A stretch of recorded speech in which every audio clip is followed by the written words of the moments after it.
Welcome to the Positive Pants Podcast. Mindset, motivation, and inspiration to help you find your positive pants. Let go of negative thinking and stop living for the weekend. With your host, Fran Excel.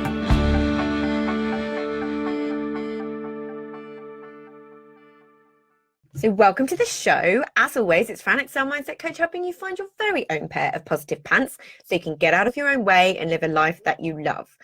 Thank you so much for joining me. I'm very grateful you've chosen to put me in your earbuds today. Please do hit the subscribe button so you don't miss anything, and do leave me a review. I love reading them, and it really helps me get found by other people who need to hear what I share. I'd also love you to email me your mindset and productivity questions or topics you'd love me to cover to hello@franexcel.com, because I know a lot of you think I'm inside your heads because you tell me all the time. But if I don't know what you need, I can't give it to you. So let me know. Procrastination is something I get asked about a lot. It's a big way that we self-sabotage, right? So I was doing a training in Janet Murray's membership group recently, and I realized that not that many people actually talk about it in the way that I do. Often it's kind of a pure productivity tips and things like that, like how to push through it.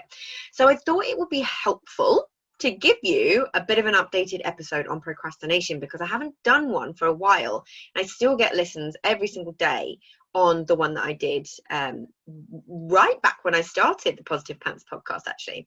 So you can still have a listen to that one, but this is very updated. So I'm going to talk about what procrastination really is and what it's not and why we do it. And I'm going to give you some more tips next week. But for now, I want you to grab your journal and just see what comes up for you. So what is procrastination? It's intentionally delaying something for seemingly no good reason. But unconsciously, there is actually plenty of good reason, which I will get into. Now, it's worth noting it's universal but highly individual. It's incredibly common. There is no one size fits all. But the reasons behind it are down to the individual, their history, their beliefs, their conditioning, their ego, all that good stuff. It's the oh so frustrating gap between where you are and where you want to be, that gap between intention and action. But it's also a habit. As humans, we repeat behavior. Our brains like the familiar. We have a tendency to internalize and personalize these things and make them a part of our identity. You're not a procrastinator. You just have a habit of it that is continually being reinforced, and habits can be broken. You always need a trigger, which is usually stress. You always have the pattern, which is usually to avoid. And you always have the reward, which is a stress release. It's also self-defeating behavior. We know this to an extent, right? We know it doesn't feel good. We beat ourselves up, and the negative self-talk can feel quite intense. Let's put it that way. It's like we enjoy punishing ourselves in some way. We blame, we shame, we feel guilt. But then when you start to pick it apart and see it for what it is, it can start to make a lot of sense. What's better in reality, thinking that you lack effort, or consciously thinking that you lack ability? Not doing the thing often gives us great reasons why not, without it technically being our fault, right? And it's a form of self-sabotage, as I mentioned. We all have our ways to self-sabotage, all of us, myself included. This isn't about eliminating negative things. It's about following the clues with curiosity, right? And then they're not going to have such an effect. It's pure and simple. They're just not going to have such an effect. Procrastination is just one of the ways that we self-sabotage. I'll go a little bit deeper into what's at the core of this so you can learn to recognize it yourself and make changes. So it's also a symptom of something deeper. Procrastination is not the cause. And often when it comes to talking about procrastination, we're trying to treat the symptom and not even looking at the cause. But fundamentally, it's a stress response. It's stress relief. Your brain thinks, hang on a minute, you want me to do something that's going to add to this stress? F off. No way. Then you beat yourself up some more and we stay in that loop, right? So now I'm going to talk about what it's not. A time management issue. You can't simply solve procrastination with time management hacks. Once you find the core reason behind the procrastination, there are some reasons where time management techniques will really help, such as reframing your tasks to get you out of overwhelm and using techniques such as the Pomodoro. But in most cases, it's actually nothing to do with time management at all. It's not laziness or a lack of willpower. A lot of the ways that we procrastinate involve doing a whole lot of nothing, right? Cat videos, scrolling, Netflix, staring out the window, getting another snack. So it's easy to see how we or the people around us could label it lazy, but understand it's not. Yes, self-discipline is required. Yes, self-awareness is required, but it's actually nothing really at all to do with your willpower. It's not an ingrained personality trait. It is not who you are at your core. We need to release a bit of the guilt and shame around procrastination. It's something you've learned, not who you are. And it's also not your fault. This is fundamental to understand. It is not your fault. You're not broken. There is nothing wrong with you. I want you to release the pressure valve and hopefully reframe the behavior so you can handle it in a much less judgmental way to yourself. So why do we actually do it? There are so many reasons. As I mentioned earlier, it is highly individual. So we're going to pick it apart a bit so you can hopefully identify what's underneath your procrastination, which is why I'm not going to give you all the ways through it in this episode.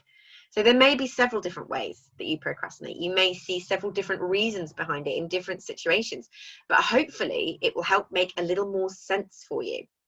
So first is overwhelm. You can't make future-oriented decisions in the midst of stress. And when you're overwhelmed, you're stressed. You're in hyper-arousal. Often, when we're procrastinating, we're focusing too hard on the bigger picture rather than just being able to prioritize, put one foot in front of the other, and get there step by step. But contributing to that overwhelm is that there's too many options, right? This is something I see a lot with clients, particularly at the beginning of their journey. There's too many options, meaning you don't know where to start. Right? You procrastinate on the decision itself. You'll do a little bit on one idea, a little bit on another, but you procrastinate and avoid the tasks that are actually the ones that will move you forwards. Next, the joys of fear and self-doubt. Fear of failure, fear of success, fear of judgment. The stories we tell ourselves about what happens when we have the thing we're avoiding can create fear, even if it's at an unconscious level. Oh, hi Milo, thanks for joining me. So if you think the task that you're needing to do will move you towards success, but unconsciously you believe that when you're successful it will cause tension with your spouse or you might lose your friends, why would you do it? Or if you think you're going to be judged negatively, why would you put yourself in that situation? Why would your ego, your unconscious mind, your nervous system let you put yourself in that position? So we need to work around making it safe. Yeah. Next up, lack of motivation. This is a super common one. Think about what demotivates you. And a lot of the reasons behind procrastinations are inherently demotivating, right? So you need to create that motivation for yourself. So on the flip side to what demotivates you, what motivates you? Next bit, not being clear on the steps. If you aren't 100% clear on the steps to hit your goal, you're kind of missing a load of goals along the way, right? So you're trying to jump from where you are right to the end. So of course you're going to procrastinate when you don't actually have all the information that you need. Something really important to talk about is that the future is too far away. Here, we have a few potential things going on. There's something called the present bias, which is prioritizing short-term mood and pleasure over long-term needs, right? We're wired for instant gratification, yeah?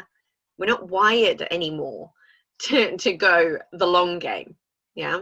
Something we need to train into ourselves. But the next thing, you perceive what you want to be too far in the future. Often we think of ourselves as strangers.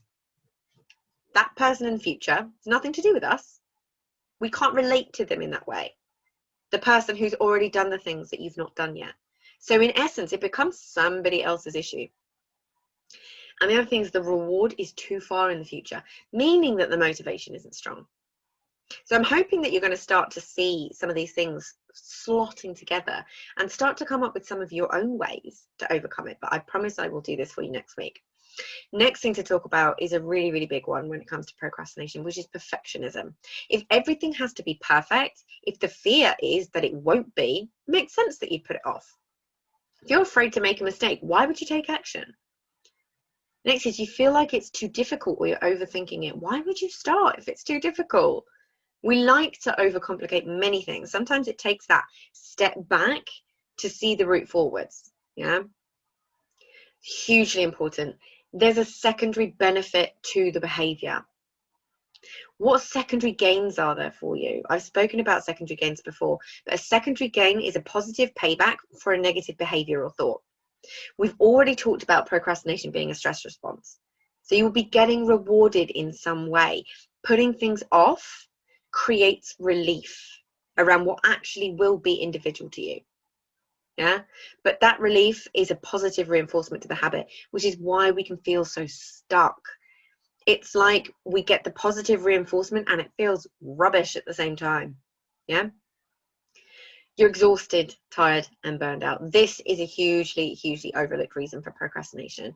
I procrastinated over doing this episode because I was exhausted from being in launch mode. Yeah, procrastination is often your body's way of forcing you to take a break. It doesn't distinguish between what's good, bad, right, or wrong for you. It just wants to keep you safe and alive. Safety is the name of the game here. And finally, you just don't want to. You just don't want to do it. Let's be honest, this is a thing. We beat ourselves up thinking there's something wrong with us, but the reality is we just don't want to.